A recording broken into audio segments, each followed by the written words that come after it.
코칭룸의 코치 서진입니다.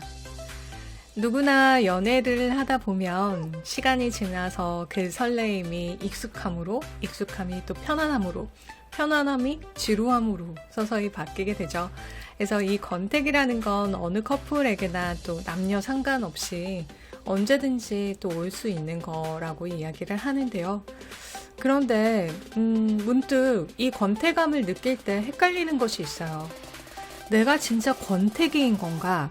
아니면 상대에 대한 마음이 끝난 건가? 식은 건가? 그죠?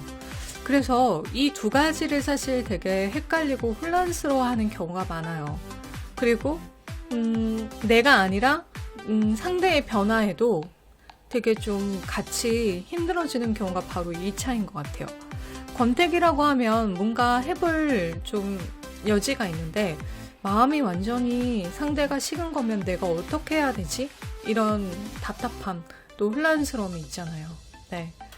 그래서 오늘은요, 지금 내가 권태기인지, 마음이 완전히 식어버린 건지, 도무지 알 수 없는 이 상황이신 분들. 그 다음에 상대가 어떤 상태인지 나도 헷갈리시는 분들. 그리고 앞으로 어떤 관계든지 이 권태기에 접어들 때 이걸 어떻게 구분하는지 좀 정확히 알고 싶다 하시는 분들을 위해서 정확한 증상을 통한 진단 방법을 여러분들께 공유합니다.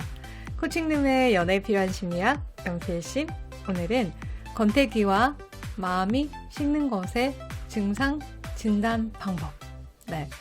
자, 제가 지금부터 여러분들이 그 권태기 또는 마음이 식었을 때 나타나는 여러 증상들을 조금 말씀을 드려볼게요. 얼마나 해당이 되는지 한번 듣고 생각을 해보세요. 자, 첫 번째, 스킨십이 꺼려진다. 그가 또는 그녀가 나를 만지는 게 싫어지는 거죠. 두 번째, 문자의 답이 점점 짧고 문자가 와도 뒤늦게 확인하고 단문이 없다. 네. 세 번째, 데이트하기보다는 혼자 있고 싶다. 그다음 네 번째, 대화가 없고 만나면 눈을 피한다. 이렇게 대화를 할 때 이렇게 멀리 이렇게 원선을 본다든가 다른 사람들을 본다든가 눈을 마주치지 않는 거죠. 다섯 번째, 상대의 장점이 단점으로 보인다. 즉 내가 예전에는 되게 좋아했었던 장점들이, 매력들이 왜 저래? 라고 꼴 보기 싫은 거. 네. 그 다음에 여섯 번째는요, 상대보다 친구들과의 약속이 많아지고 내 개인 일정이 많아졌다. 네. 그 다음에 일곱 번째, 우리 관계가 문제가 있다는 건 알겠는데 관계 개선을 위해서 지금 딱히 무엇을 하고 싶지는 않다. 네. 자, 지금 이것들을 들으시면서 권태기, 그 다음에 마음이 식은 것을 구별하실 수 있으시겠어요? 네. 사실은 이것은 두 개 다 공통적인 행동 증상들이에요. 그래서 사실 우리가 헷갈리는 것 같아요.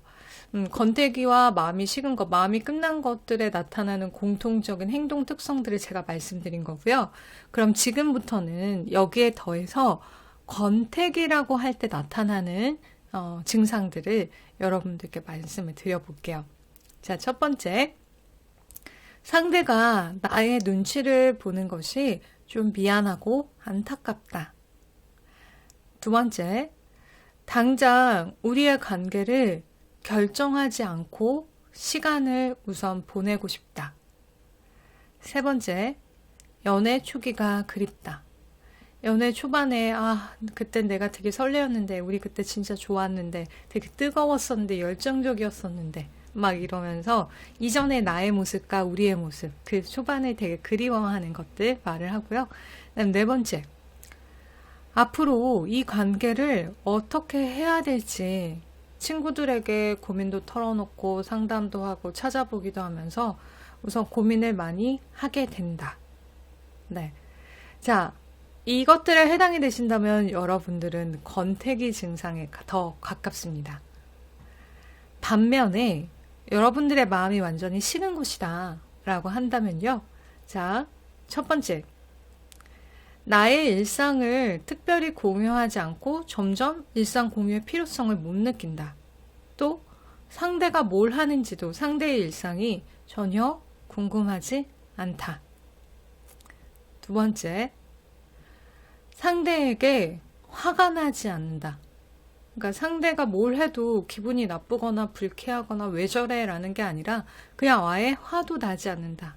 즉, 상대에게 어떤 기대도 없다. 즉, 권태기일 때는요, 예를 들어서 내가 막 연락을 안 하고 좀 그래도 상대가 나한테 원래 하던 대로 안 하면 조금 더 짜증나고 좀 날 좀 잡아줬으면 하는 마음이 있겠죠. 근데 마음이 식으면 상대가 나한테 똑같이 하지 않아도 나도 그거에 대해서 불쾌하거나 불편하거나 또는 뭐라고 하고 싶은 생각도 전혀 없는 거. 네, 이게 되게 큰 차이인 것 같아요. 그리고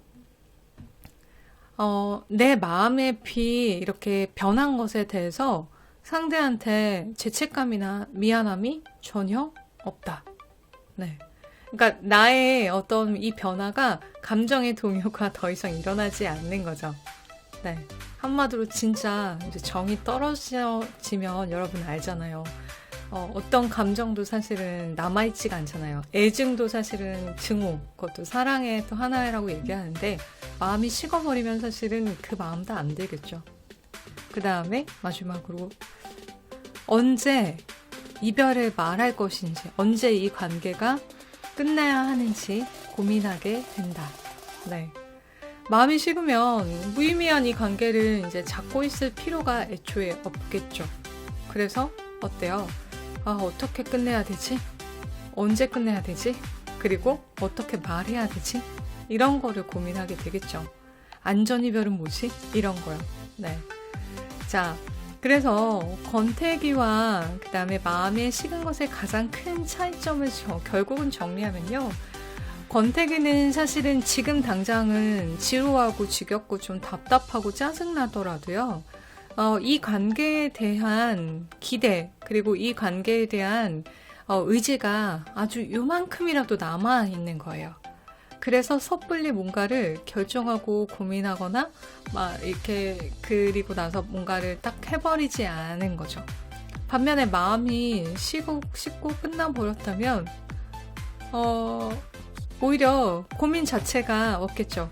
기대도 없고 또 이 관계를 회복하고자 또 내 마음을 보고자 하는 의지, 또 나나 상대에 대한 기대가 전혀 없는 거죠. 그래서 가장 간단하게는 여러분들이 이 관계를 내가 살리고 싶은 의지, 그 다음에 그 기대가 있는지를 보는 겁니다. 네.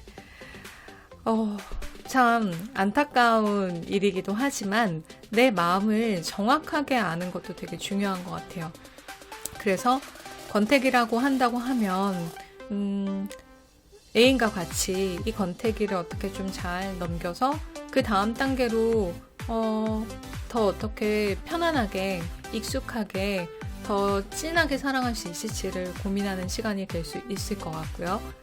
마음이 식었다면 서로 또 깔끔하게 또 서로 매너 있게 잘 정리하는 방법이 되게 중요하겠죠?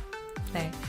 여러분들의 사랑을 응원하고 여러분들의 일상을 업그레이드하는 그 시작이 되는 곳 코칭룸의 좋아요와 구독으로 함께 해주시고요. 네, 저는 지금까지 코치 서진이었습니다.